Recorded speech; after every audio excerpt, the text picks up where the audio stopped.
All right, hello Year 10s. So this is Friday's learning. I'm just making another video for you. Today's content is pretty difficult. There are quite a few concepts that you need to be able to juggle and some key ideas that might be worth reminding as well.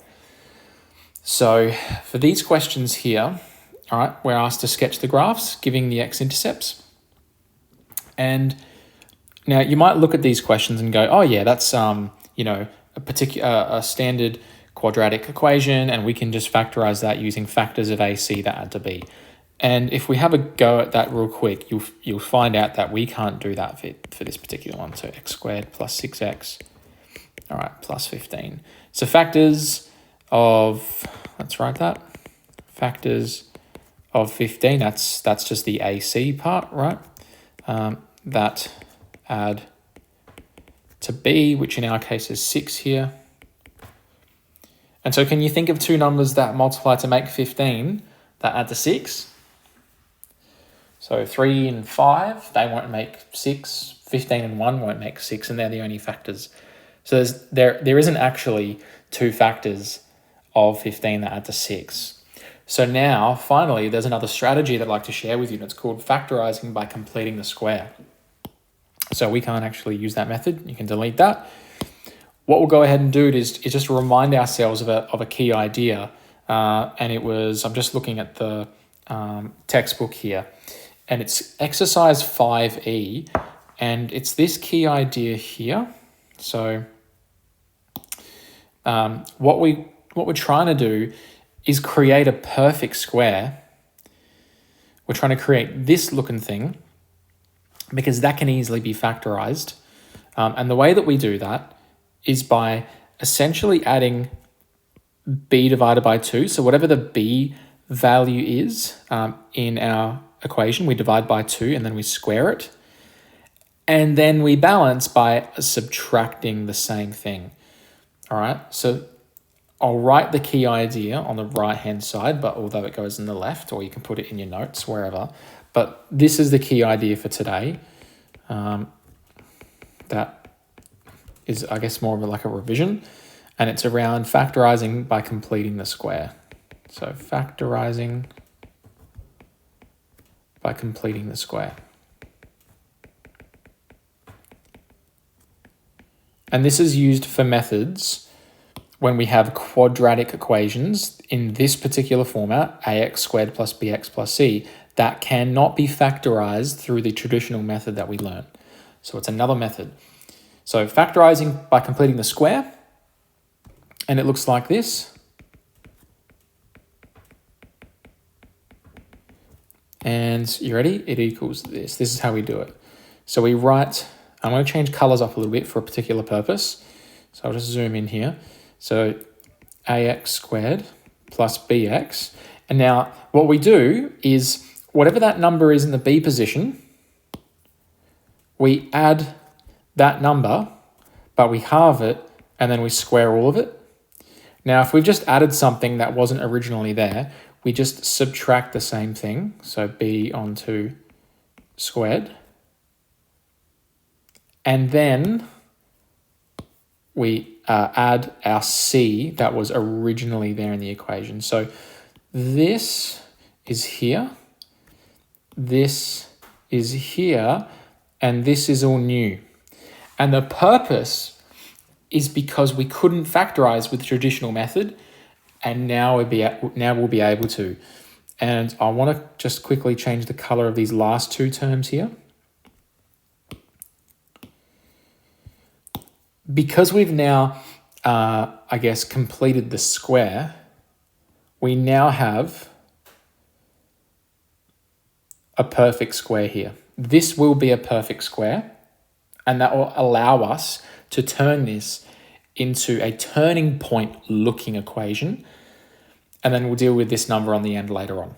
All right, so let's just go through an example and you'll see the power of completing the square to factorize. So let's go ahead and apply what we just learned with this key idea over here in our question.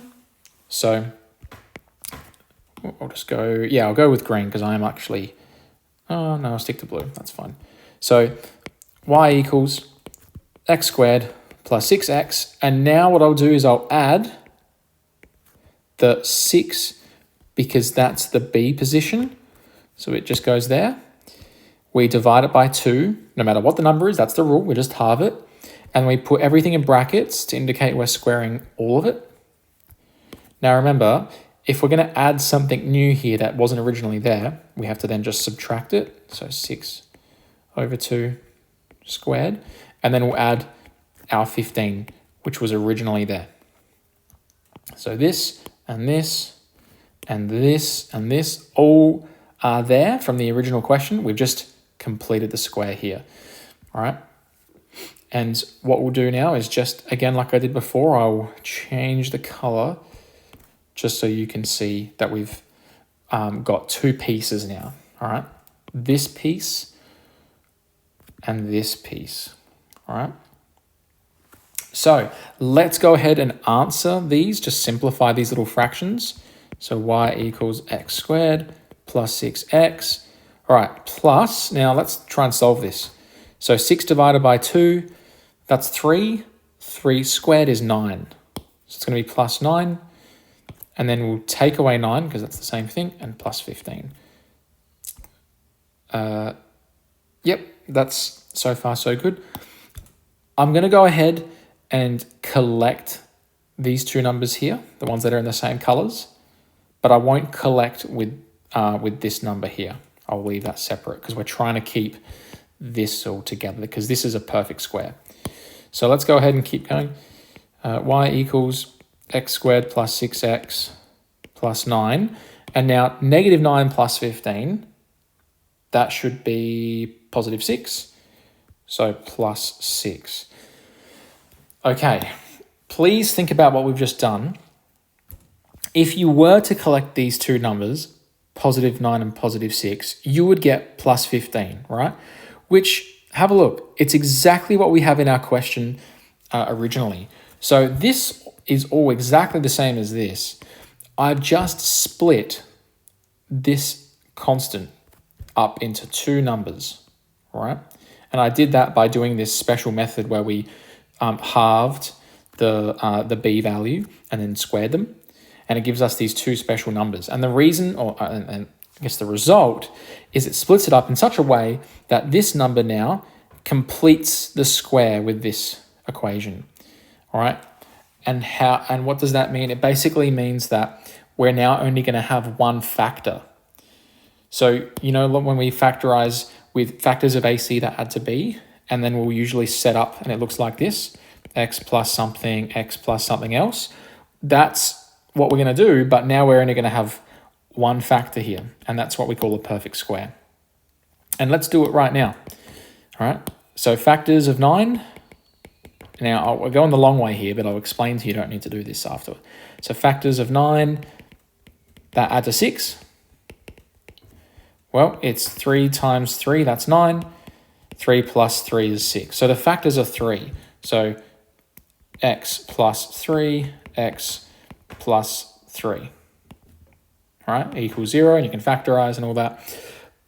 But look, they're both the same factors. They're identical. So what we end up doing is you can rewrite it as x plus 3 squared, okay? How can we do that quickly without having to do all that working out? How do we do that?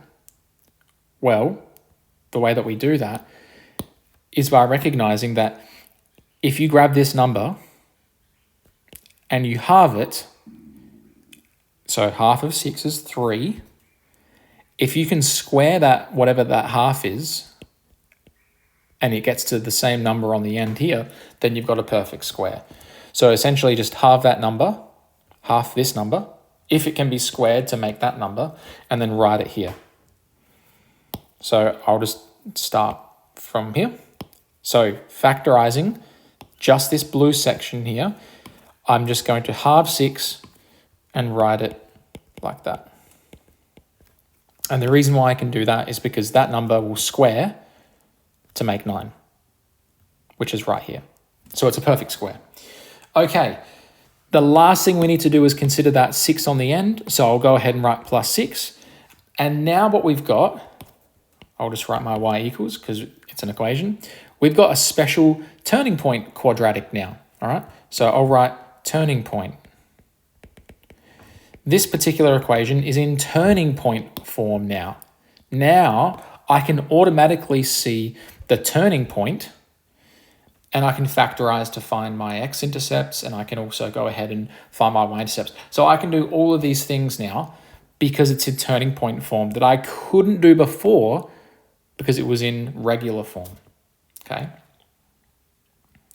So let's go ahead and continue by writing the turning point.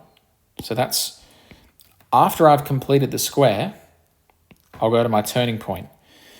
And it's fairly straightforward. Let me just go ahead and change back to blue. Whoops. So turning point is simply, and now when we're used to seeing x minus numbers in this particular position. So I would have traditionally just written x equals 3 here. But because we're dealing with positive now, this will be a negative 3. Okay, so it's usually just the opposite. So if that was a negative 3 like that, it would be positive 3 here. So you just do the reverse. But with the number on the end, you don't, you just write 6. So the turning point is negative 3, positive 6. All right, our next step, well, I suppose what we're dealing with here is step 2, isn't it? So we just completed step 2. Step 1 was completing the square. So complete the square. Okay, turning point finished.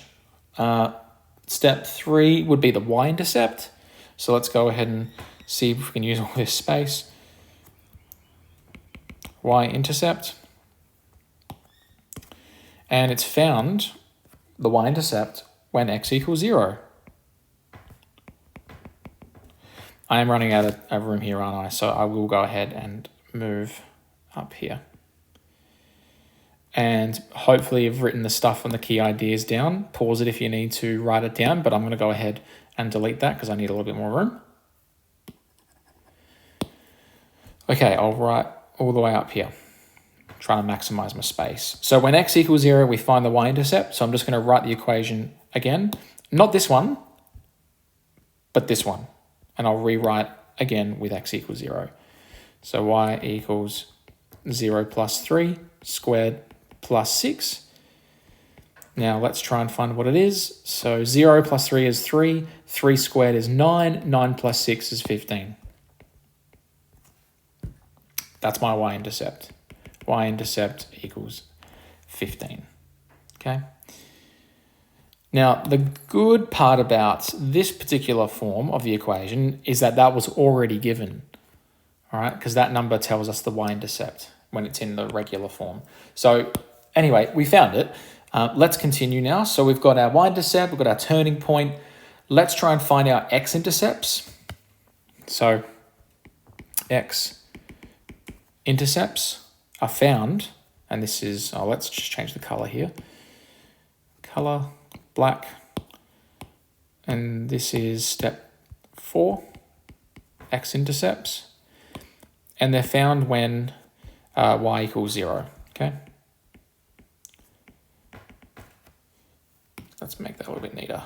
All right, so we'll write the equation again, but we'll replace y with a 0 now. So 0 equals x plus 3 squared plus 6. Okay, so we've come to a bit of a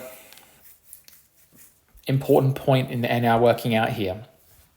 I'd like you to consider that the equation is positive because in the original equation, the a value here is positive, it's not negative. So we're going to have, like a happy face. But notice as well that because we have a plus 15 here, our equation, our line, is going to be at somewhere at 15, all right? Oh, excuse me, sorry, our y-intercept. Our y-intercept will be there at 15. So it's unlikely, all right, very unlikely that it's going to pass through any of the x-axis here at all. It might not have any solutions, so that go through like that. And so what I want to do is look right here and see mathematically, is it actually possible to have any x-intercepts? So can you think of a number right now that goes into here that when you complete this adds to 0? So for example, let's try 1. So 1 plus 3 will be 4. 4 squared is 16. 16 plus 6 is 22. So 1 can't be the solution here. In fact, can you think about it? None of the positive numbers would actually even be a real solution. So our, at the very least, our curve is not going to be on the right side because there are no solutions here. So it's not going to be, for example, like that. It might be on the left. So let's try and use some negative numbers. Let's have a look at -1. -1 plus 3 is plus 2. Plus 2 squared is 4. 4 plus 6 is 10. Nope. No negative numbers are going to work here. So let's try -4. -4 plus 3. Well, that's going to be -1. -1 squared is 1. 1 plus 6 is 7. So year 10s, what we can establish here is that no number that you can put here will give us a valid solution of 0 when you try and solve it. And part of the reason why is because we've got this positive number on the end here, okay? And think about it, in this standard form that we've got, right, which we, in the turning point form, which is here as well, I've just written it the same, I can already see that my turning point is at -3, 6. So have a look. -3, 1, 2, 3, +6, all the way up here. That's my turning point. And I know it's a happy face, so I can already tell there's no part of this line that crosses through the x-axis. So there are no solutions for our x-intercepts. There are no x-intercepts. So what do we do then? Well, we just write no solution for x exists. Therefore,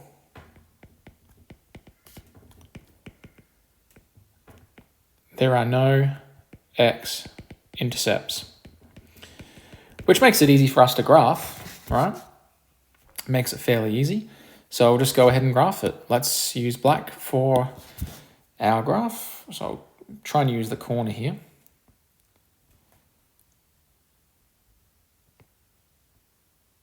Something like that. And I know my y-intercept is like 15, so I made that line a bit bigger. And my turning point is -3, 6. So I need to go here and then up here somewhere. Whoops. Okay, so let's just quickly do this. Arrows.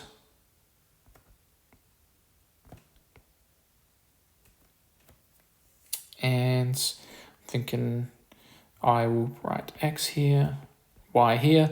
This can be 15, and we'll go up in 3s, hey? So 3, 6, 9, 12, 3, or -3, -6, -9. That's 3, that's -3. So let's just write them all in. -3, -6, -9, 3, 6, 9, 12. Now we can just start putting our graph in. I'll use green for now. So our turning point's -3, 6, which will be there. Our y-intercept is 15, as established or calculated before. There it is. Let's try and draw it.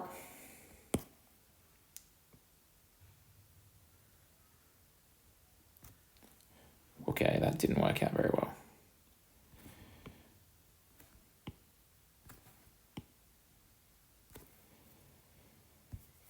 Done. I'll put my turning point, so -3, 6. Put my arrows, and I'm done. So when you're asked to complete the square in these questions, all right, so in the questions following, and you're given a quadratic, you will need to complete the square using that special method that I taught you today. All right, and then that will give you eventually turning point form, and from there you'll instantly be able to see the turning point, right? To find the y-intercept, you just make x = 0, And to find the x-intercept, you make y 0. But just keep in mind that some of your equations won't have x-intercepts. You can see here, I don't have any x-intercepts, like right here. And if you've got a plus on the end, it's quite likely that it won't. But if this is now going to be, if that's a negative here, if there's a negative number out the front here, right, or if that's negative and that's positive, well, then you'd have an upside down face and then you would have x-intercept. So you've got to think about that. But they're the questions. They're quite complex. Just for example, 9, you're already given, all right, the equation in turning point form. So you won't need to complete the square for that question. It's only, and you can see it doesn't tell you to complete the square. Example 10, it does, right? Because they've given you examples where you do need to. All right, that's a long video, but I thank you for your patience if you've stuck around. Hopefully that makes some sense. Please email me if you have any questions, but I hope you enjoy video and thank you for watching. Bye.